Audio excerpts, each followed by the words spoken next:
Hola, mi nombre es Hernán Navas y les doy la bienvenida a un nuevo capítulo de Informática Biomédica. En este podcast hablamos de tecnologías de la información y comunicación, comúnmente llamadas TICs, aplicadas específicamente al ámbito de la salud. No divagamos con conceptos complejos, hacemos fácil lo que suele ser difícil.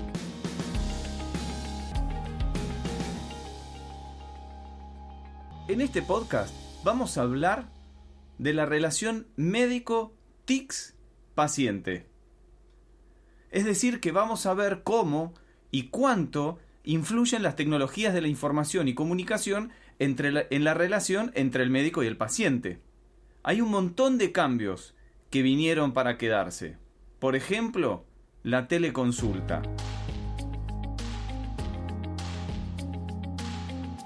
Entonces nuestros objetivos son tres. Vamos a conocer los fundamentos de una adecuada relación médico-paciente. Vamos a conocer las características de este nuevo tipo de pacientes, del e-paciente, y vamos a aprender a recetar links.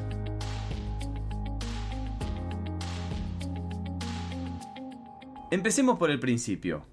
¿Qué es la relación médico-paciente? La relación médico-paciente es una relación de tipo profesional en la que intervienen dos personas que van a tener, por supuesto, diferentes personalidades, diferentes niveles culturales, estados afectivos, etc. Hay algunos elementos que son claves. Hay una de estas personas que reclama ayuda y la otra la ofrece. Y el intercambio entre estas dos personas se va a producir por vías verbales y por vías no verbales. Entonces, la relación médico-paciente se da entre estas dos necesidades muy diferentes. Una de curarse y la otra de curar.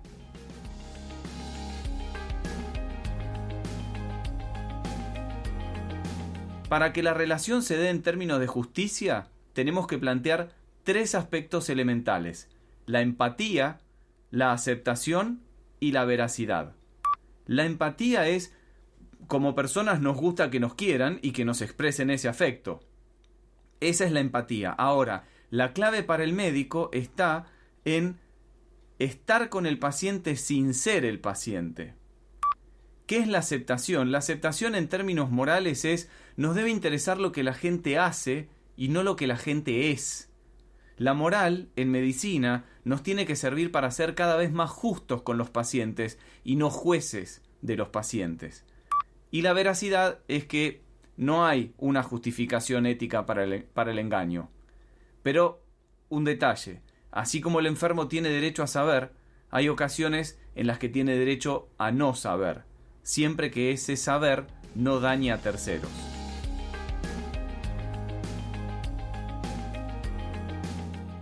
La relación puede ser positiva o negativa para el paciente. Sabemos que una buena relación médico-paciente va a potenciar efectos curativos en el paciente. Va a favorecer, por ejemplo, la cicatrización. Pero una relación médico-paciente negativa puede generar daño. Hay una película muy interesante para aquellos que quieran indagar un poco más sobre la relación médico-paciente. Esta película tiene realmente un lindo mensaje. Se llama The Doctor.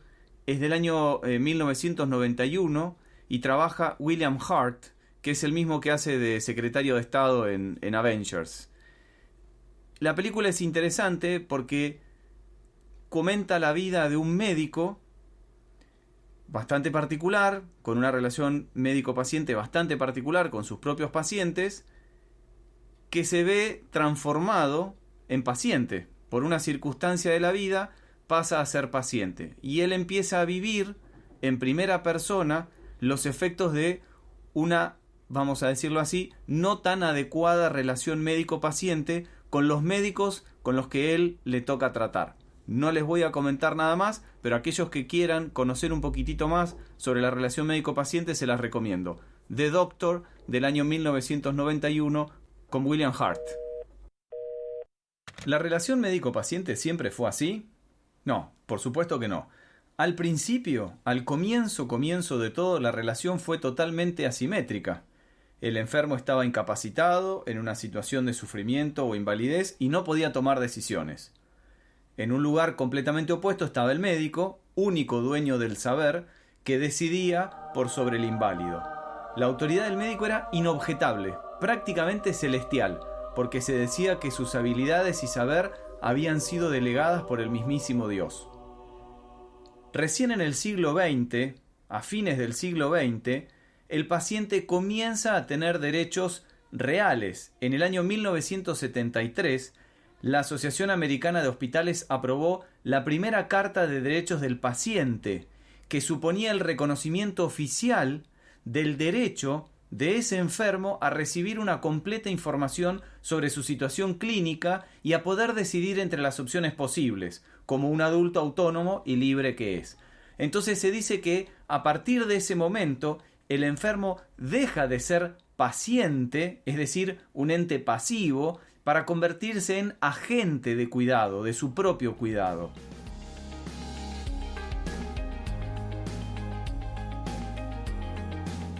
En el siglo XX también el médico cambia. ¿Por qué? Porque el médico generalista no puede hacerse cargo de enfermedades o situaciones muy específicas, debiendo recurrir a los médicos especialistas. Y también empieza a estructurarse el sistema de atención en 3 niveles: un nivel primario, un nivel secundario y un nivel terciario. El primario es el de la atención primaria, el de la atención básica, de la atención de consultorio, del médico generalista. El secundario ya vendría a ser el de las atenciones ambulatorias de especialistas y de los centros de internación y de las intervenciones quirúrgicas. Y el terciario ya tiene que ver con centros altamente especializados o de rehabilitación.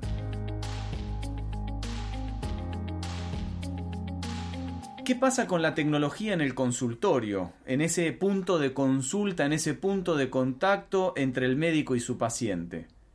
Más o menos para el año 2000, en Argentina es que comienzan a aparecer las primeras computadoras en los consultorios, los primeros esbozos de historia clínica electrónica en la atención médica, y está claro que esto no va a ser inocuo frente a los ojos del paciente. ¿Por qué? Porque el médico ahora necesita repartir su atención entre el paciente y la computadora.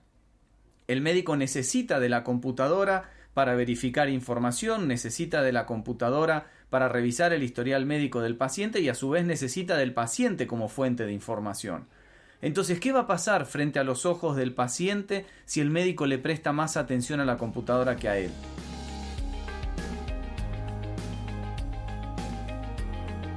Déjenme contestarles la pregunta desde el punto de vista del médico. Hay un estudio del año 2005 donde se analizaron los efectos de tener una computadora en un consultorio en la relación médico-paciente.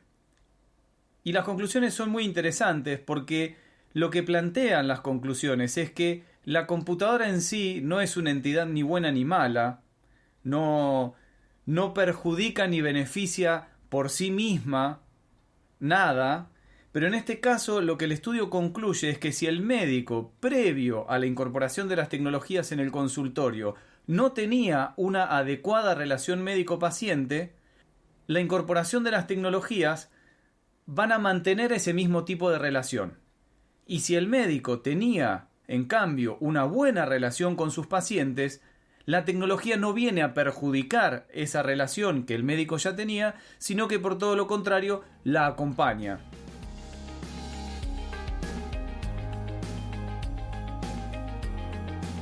Si bien nosotros somos unos convencidos del cambio que genera la tecnología en la relación médico-paciente, tampoco somos tan cerrados como para no escuchar otras opiniones.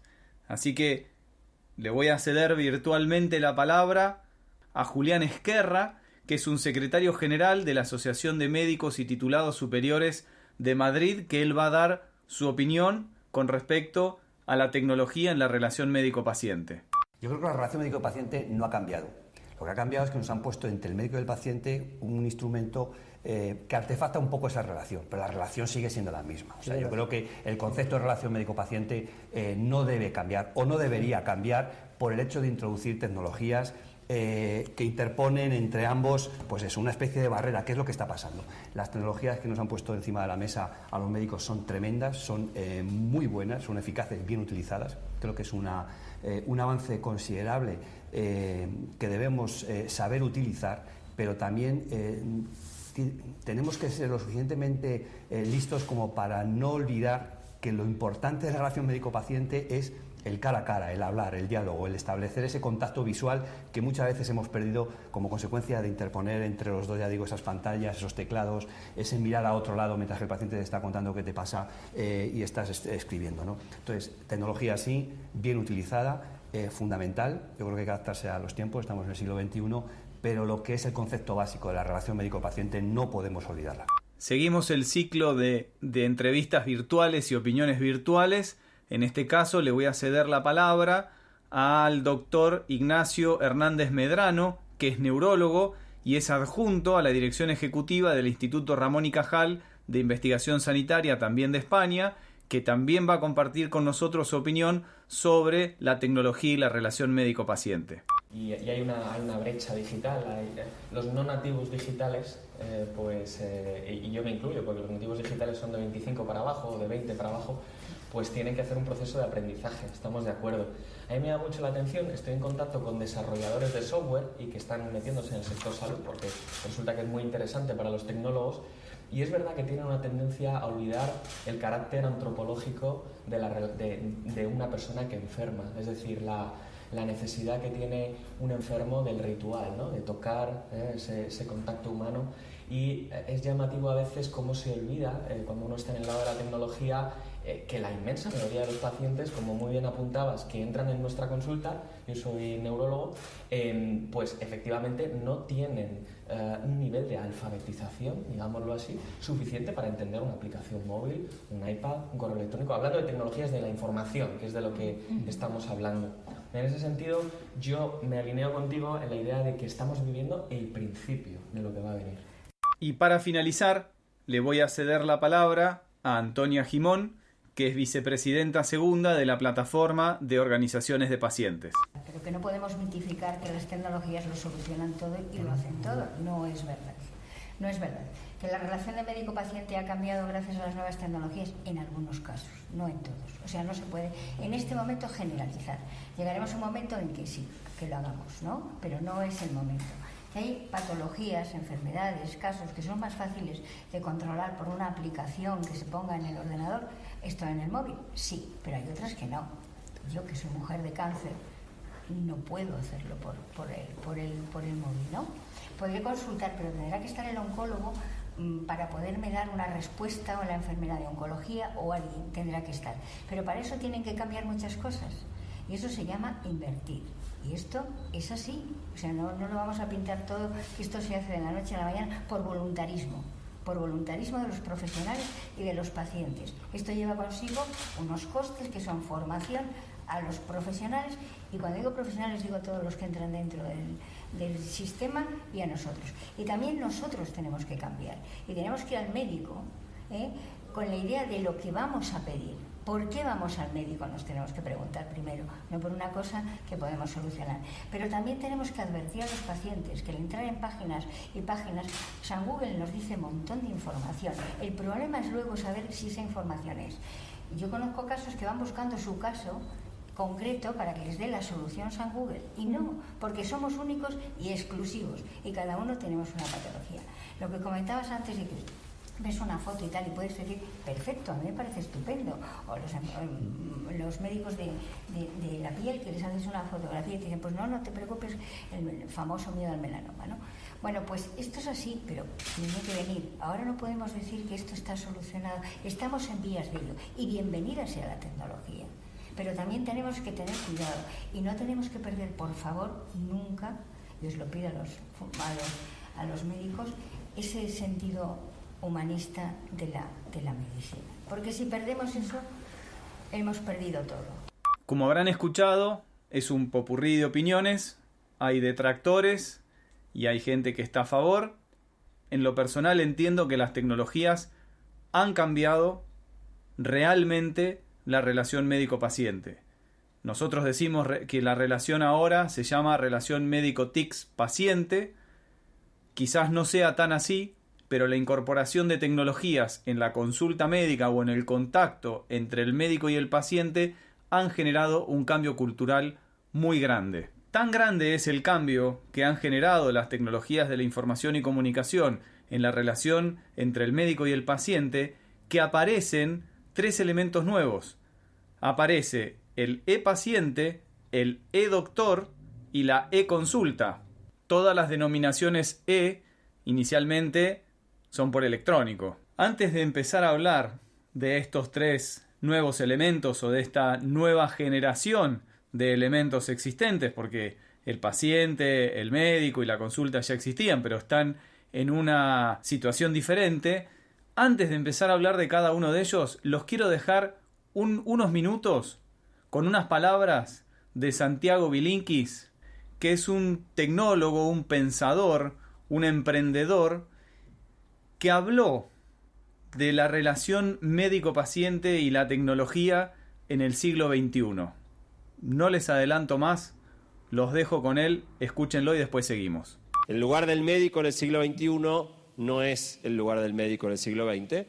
El punto de partida es que este enorme conocimiento que el médico tenía y enorme desconocimiento del paciente llevó a una situación de una asimetría enorme, donde el médico era poderosísimo y sabía todo y el paciente era un salame que no sabía nada. Y quizás una de las 2 grandes transformaciones en la salud del siglo XXI es que en el siglo XXI esta ecuación se está invirtiendo. El poder claramente está pasando de los médicos a los pacientes empoderados. Y hay varios factores para esto. El primero, casi obvio, es Internet. Decía Leo al presentarme, una de las cosas que yo hago es tener esta columna en Basta de Todo, en el programa de Matías Martín en Metro, y muchas veces antes de salir al aire yo hago encuestas a los oyentes por las redes sociales, tal vez alguno haya contestado alguna de mis encuestas alguna vez, para incorporar la visión de los oyentes como parte del material de la columna. Cuando hace unos años hice una columna sobre el futuro de la salud, le pregunté a los pacientes qué hacían ellos cuando tenían un problema médico. Y la respuesta creo que no va a sorprender a ninguno. Mucha más gente va a Google que al médico. Frente a un problema de salud, 80% de las personas googlea, 55% de las personas consulta a un médico. Y bastante más las mujeres que los hombres. En los hombres es más aguda todavía la distorsión. Los médicos ni siquiera son la segunda fuente de información. Después de Internet vienen gente conocida, amigos. Y los médicos entonces ven a Internet como una amenaza. Muchos médicos intentan desalentar que los pacientes busquen. Mire que puede encontrar información errónea, en Internet hay cualquier porquería. Pero los pacientes no dejan de googlear. Dejan de contarle al médico que googlearon. Pelear contra Internet es una pelea perdida. Por eso yo creo que en vez de pelearse con Internet, los médicos debieran recetar links. Cuando vas al médico, dado que vos vas a leer información de salud acerca de cualquier cosa que el médico te comente, que te digan dónde leer.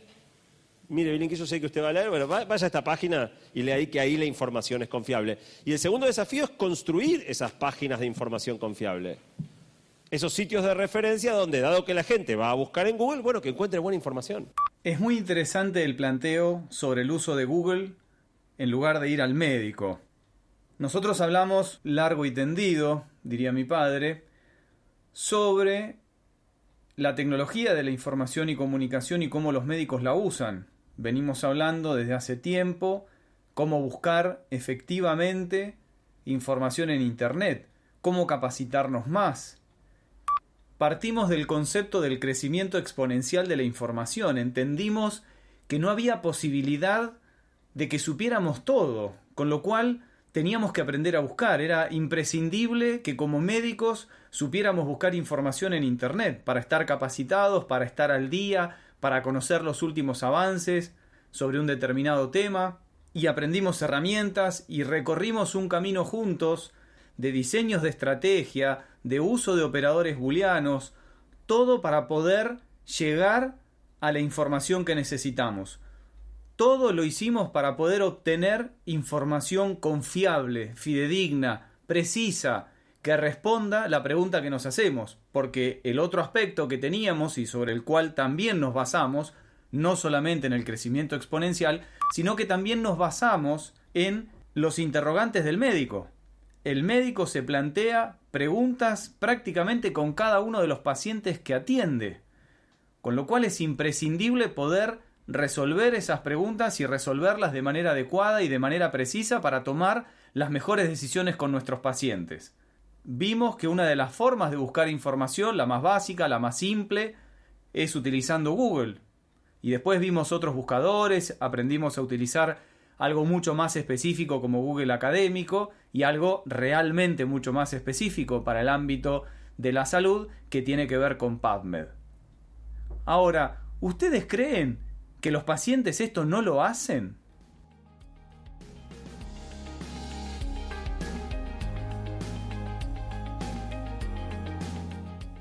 Yo no me canso de escuchar colegas que dicen, no, mis pacientes no buscan en Internet, ellos solamente me preguntan a mí.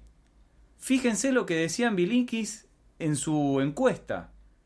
La mayor cantidad de gente busca información en Google. Nosotros ya lo habíamos dicho en uno de los primeros podcasts con respecto a la población americana. Pero es muy interesante porque esta columna que tiene Bilinkis en la radio es argentina.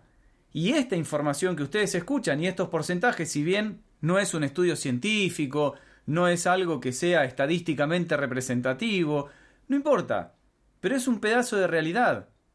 Y nos está demostrando y nos está mostrando que el paciente busca información en Internet. Es necio creer que nuestros pacientes no buscan información en Internet. Yo lo desafío al médico que afirma y asegura que sus pacientes no buscan información en Internet. Me encantaría poderme sentar en el consultorio, en la sala de espera del consultorio de ese médico, para ver qué hacen sus pacientes. Todas las personas buscamos información en Internet, para lo que sea, para salud también.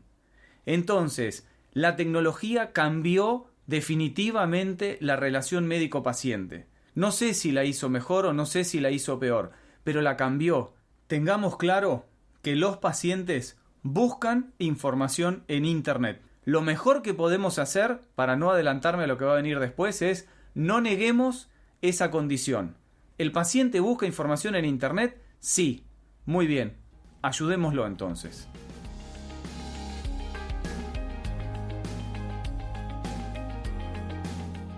Y un detalle adicional es que las TICs ahora están al alcance de la mano. Pero es literal. Las TICs ahora, en pleno siglo XXI, están en la mano. Ya no hace falta utilizar nuestra computadora de escritorio y tener que hacer un gran despliegue para buscar información. Ya no utilizamos un módem telefónico para conectarnos a Internet, donde teníamos que evitar que alguien de la familia también quisiera usar el teléfono para poder usarlo nosotros. Ahora, las TICs están en nuestra mano. Nuestro celular es nuestra computadora, es la historia clínica, es Google, es nuestro centro de entretenimiento, es absolutamente todo. Y lo tenemos en la palma de la mano, tanto médico como paciente.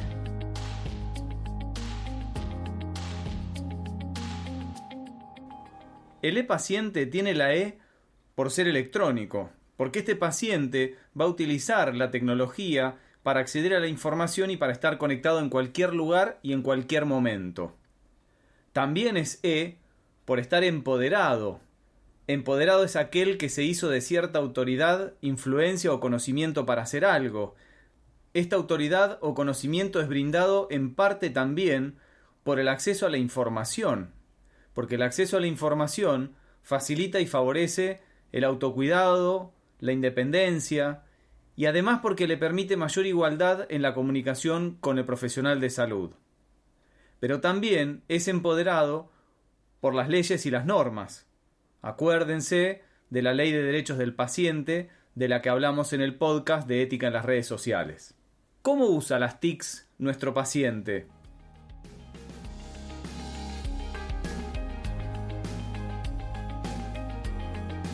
El paciente usa la tecnología para buscar información. Dijimos que Internet de alguna manera democratizó el acceso a la información en salud. Antes eran solo los profesionales de salud los que podían acceder. Hoy en día cualquier persona tiene a su disposición infinidad de recursos en todo tipo de formatos, lo que le permite el acceso a enormes cantidades de información. Participa y usa las redes sociales. Las redes sociales ahora son nuevos escenarios de participación donde los usuarios socializan con otras personas y comparten información y recursos.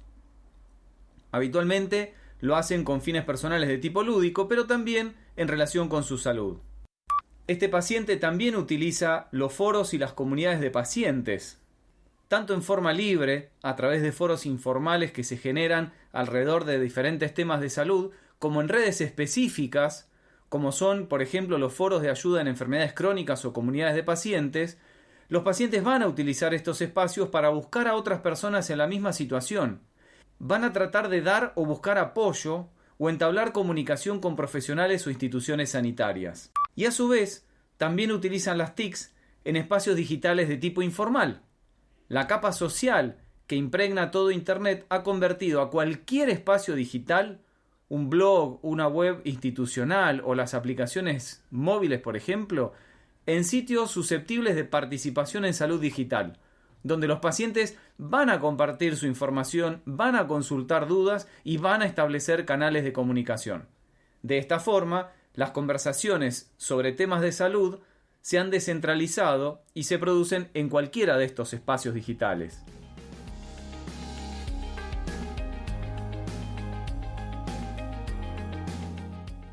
Nosotros definimos dos tipos de e-paciente muy peculiares, muy caracterizados y muy al extremo, donde va a haber uno de estos tipos de paciente en uno de los extremos que tiene un papel activo en cuanto a lo que es el cuidado de su salud y la de sus familiares o amigos, va a usar Internet y otras tecnologías de la información y comunicación para mejorar la salud de él y de su entorno.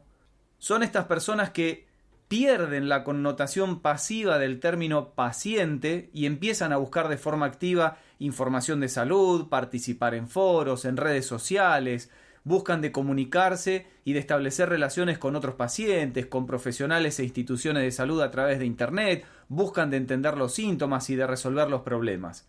En definitiva, este tipo de paciente busca de crear un entorno personal de salud integrando fuentes que le aporten valor. Esta actitud es una actitud positiva que favorece el diálogo con los profesionales de salud. Pero por el otro lado, en el otro extremo, tenemos otro tipo de e-paciente que es muy diferente. Es un paciente que va a buscar información en Internet sobre sus dolencias, pero va a tratar de adueñarse de la información encontrada. No va a discriminar las fuentes ni el origen de la información. Va a confiar ciegamente en lo que encontró. Si está en Internet tiene que ser cierto. Esa es su premisa. El día de la consulta pone a prueba al profesional de salud porque contrasta sus opiniones y las decisiones del profesional de salud con lo que encontró en Internet. Y cuando hay una diferencia, va a tener una actitud desafiante tratando de convencer al profesional de la salud sobre su error.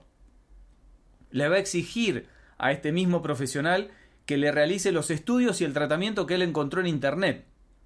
Por supuesto que esta situación va a generar resistencia en el profesional, cierto distanciamiento con el paciente que no va a ser beneficioso ni positivo para esta relación.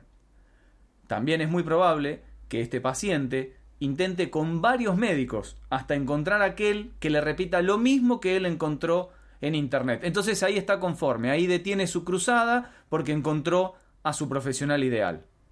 ¿Será así o es totalmente al revés?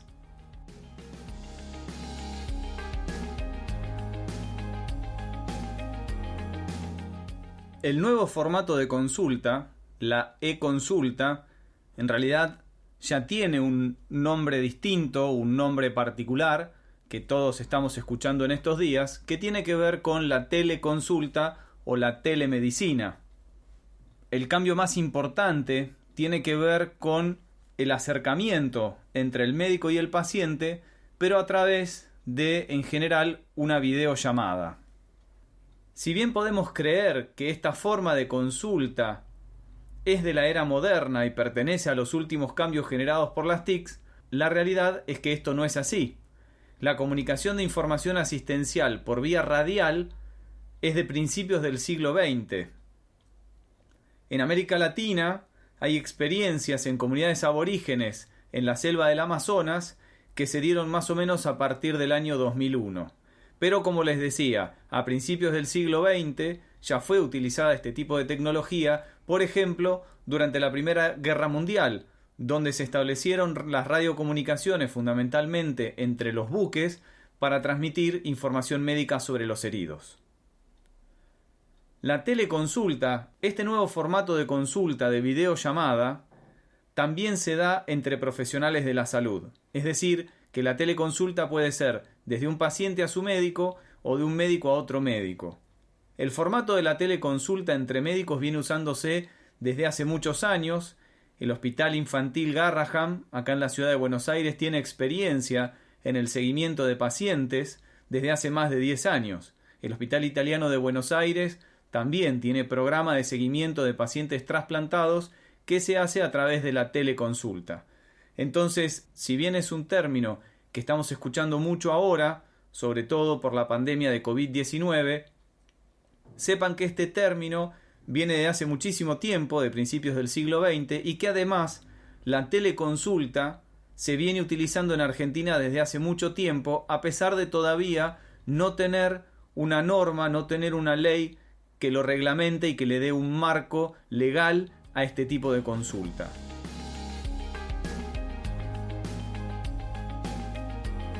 ¿Cómo es nuestro e-doctor? Nuestro nuevo formato de médico es un médico que no tiene todos los conocimientos, que sabe que no tiene todos los conocimientos, pero que también sabe cómo buscarlos.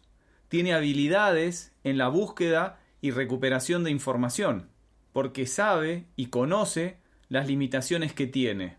El nuevo médico, el e-doctor, no niega la tecnología ni compite contra la tecnología, sino que todo lo contrario, la utiliza a su favor.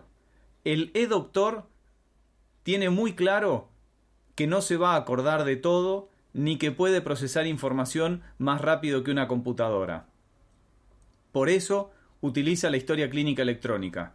Por eso utiliza los sistemas de información en salud, para poder recordar todo aquello que él no se va a acordar y poder procesar la información de una manera más rápida y más precisa. Sabe usar los sistemas informáticos de las instituciones de salud. Entiende que el uso de estos sistemas es clave para la salud del paciente. Esto que les estoy diciendo es muy importante. Lo que les estoy diciendo es que humano más computadora le gana computadora. Computadora le gana humano. O sea, si nuestra intención va a ser pelear solos contra las máquinas, ya lo demostró Kasparov, Lisedol, estamos fritos. No tenemos manera de competir solos contra las máquinas. Pero el equipo de humano y máquina le gana a la máquina. Todos los pregoneros, todas las predicciones que dicen que las computadoras van a hacer todo, que los humanos no vamos a hacer nada, que va a haber 50% de desempleo, están pasando por alto este dato fundamental. El equipo de humano y computadora es mejor que la computadora sola. Obvio que va a haber trabajo para las personas, pero es un trabajo muy diferente. Es un trabajo de jugar en equipo con alguien que juega mejor. El único salame en este mundo que puede decir que es malo jugar con Messi es Dybala. Si yo les digo que a ustedes que va a venir Messi a jugar a su equipo, ¿quién se va a poner triste?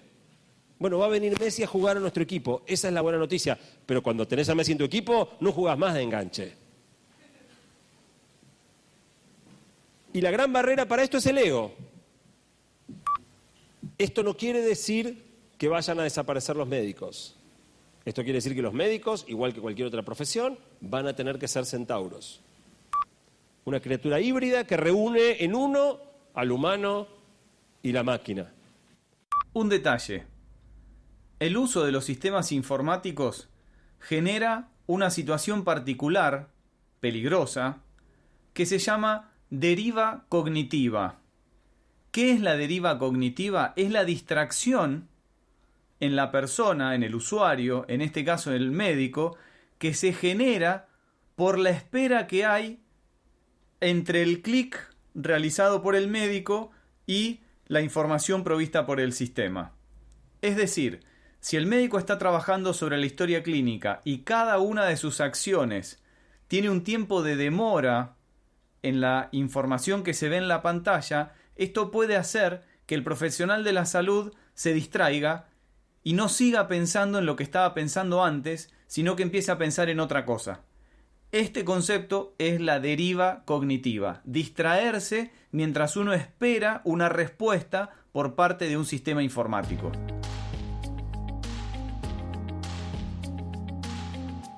Del primer podcast, cuando hablamos de la ética en las redes sociales como médicos y estudiantes de medicina, por un lado nos quedó claro que es preferible no publicar nada. Si tenemos que seguir todos los lineamientos que hay que seguir para hacer una publicación segura de la información del paciente, mejor no publicar nada. Porque garantizar el anonimato del paciente realmente es muy difícil. Entonces, repetimos, no publiquemos nada. Ante la duda, no publiquemos nada. Pero nos había quedado algo pendiente cuando hablamos de ética en las redes sociales, sobre todo cuando vimos el manual de estilo para médicos y estudiantes de medicina sobre el buen uso de las redes sociales. El punto 4 decía evitar que los dispositivos tecnológicos desvíen nuestra atención durante la consulta directa con los pacientes. Muy bien, ya dijimos que la relación médico-paciente es fundamental para el éxito del tratamiento y del cuidado de un paciente. Es fundamental porque tiene un impacto muy positivo una buena relación médico-paciente. Entonces, para lograr esa relación, una de las cosas que tenemos que evitar son las interrupciones. Y la idea es que le prestemos toda nuestra atención a ese paciente que acudió a consultarnos. El uso constante de una mensajería instantánea nos va a hacer perder el foco de nuestros pensamientos, va a ser otra fuente de deriva cognitiva y va a generar disgusto en el paciente. Sobre todo si somos de aquellos que gustan de tener alertas en el teléfono para todo, para el WhatsApp, para el teléfono, para los mensajes, para Instagram, para Facebook. Nuestro celular va a sonar muchísimas veces y va a cortar y va a interrumpir ese vínculo que tenemos con el paciente. ¿Se acuerdan de los 3 pilares del comportamiento como futuros médicos o como médicos? Que era confidencialidad, trato digno y respeto. Bueno, esta conducta está relacionada específicamente con el respeto. ¿Qué es lo que les sugerimos entonces? Pongan por lo menos el teléfono en vibrar. Sería mejor que esté en no molestar inclusive. Pero la idea es evitar las interrupciones. Un detalle, no importa de qué lado del escritorio les toque estar. Recuerden el comentario que les hice de la película The Doctor del año 91, que se las vuelvo a recomendar, porque les va a tocar, como médicos, también estar del otro lado del escritorio y ser pacientes. Entonces, no interrumpan la consulta. Es un momento único e íntimo que tienen con sus pacientes y es la oportunidad que tienen para generar ese correcto vínculo positivo con ese paciente.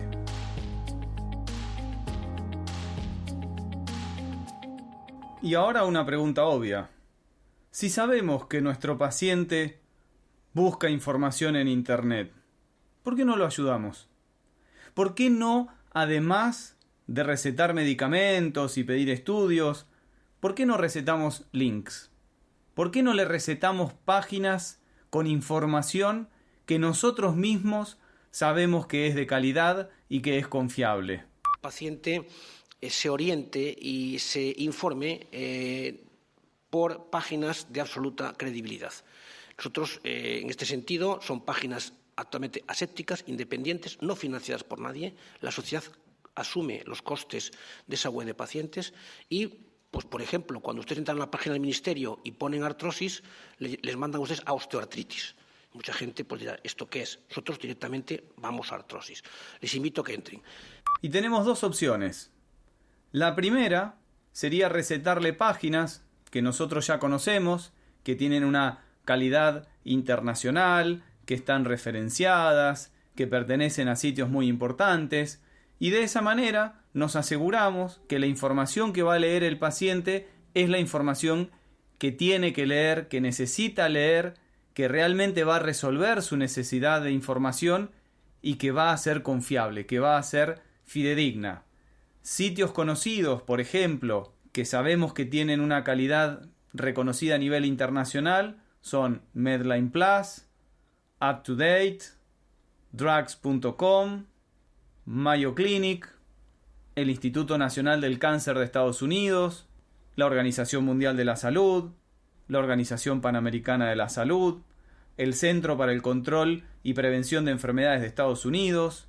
Esas son algunas opciones de sitios de calidad internacional y calidad reconocida.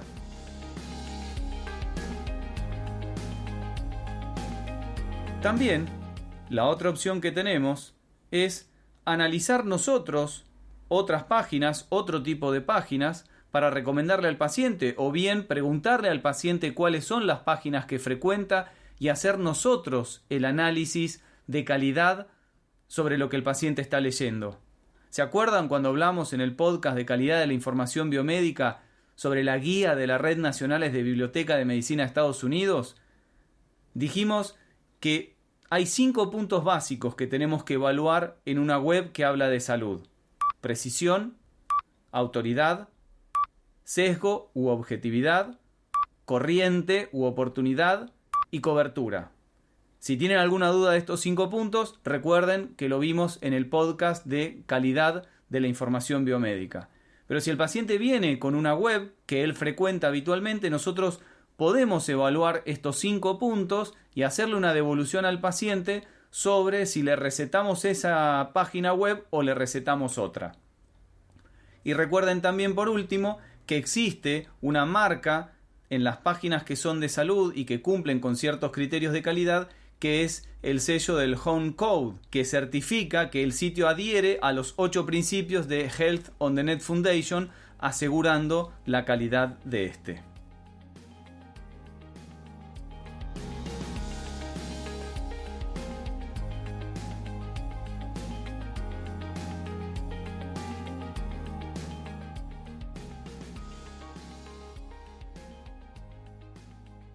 En este podcast entendimos que la relación médico-paciente es clave para el éxito de un tratamiento.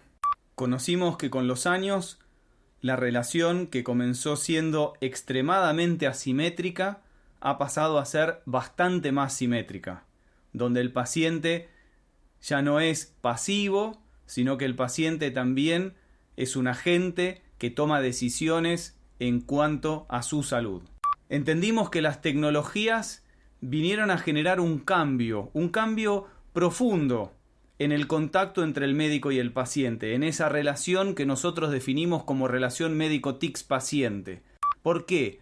Porque generaron un nuevo tipo de paciente, el e-paciente, el paciente electrónico y empoderado, la nueva consulta, la e-consulta, en realidad denominada teleconsulta, pero también el nuevo formato de médico, el e-doctor, ese médico con conocimiento de sus propias limitaciones y haciendo uso de las tecnologías para potenciar precisamente su conocimiento. No se compara con las máquinas, se apoya en las máquinas. Hablamos de la importancia de silenciar o poner en vibrador nuestro teléfono para evitar cualquier tipo de interrupción en la consulta médica, siendo médicos o siendo pacientes. Y por último, hablamos de la importancia de recetar links. Si sabemos que nuestro paciente utiliza la tecnología para buscar información, asociémonos con él, tengámoslo como aliado y ayudémoslo a encontrar información de calidad. Para eso, les recomendamos algunos sitios que son muy conocidos o hacer ustedes la evaluación de la calidad de los sitios que el paciente frecuenta. Pero recuerden, No nieguen que el paciente usa la tecnología para buscar información. Ustedes utilizan la tecnología para buscar información, el paciente también usa la tecnología para buscar información. No pretendan tapar el sol con un dedo, porque no se puede. En el próximo podcast vamos a hablar de la educación virtual. ¿Es lo mismo dar una clase presencial que una virtual? ¿Alcanza con grabar un PowerPoint con audio y compartirlo para enseñar un tema? ¿Los profesores virtuales son robots? ¿Cómo captamos como docentes la atención de los alumnos? ¿Se puede dar una clase sin el contacto visual con los alumnos? ¿Es más fácil dar una clase virtual que una clase real? ¿O es al revés? Todos estos interrogantes y muchos más los vamos a resolver en el próximo podcast. No nos dejes solos. Escuchanos.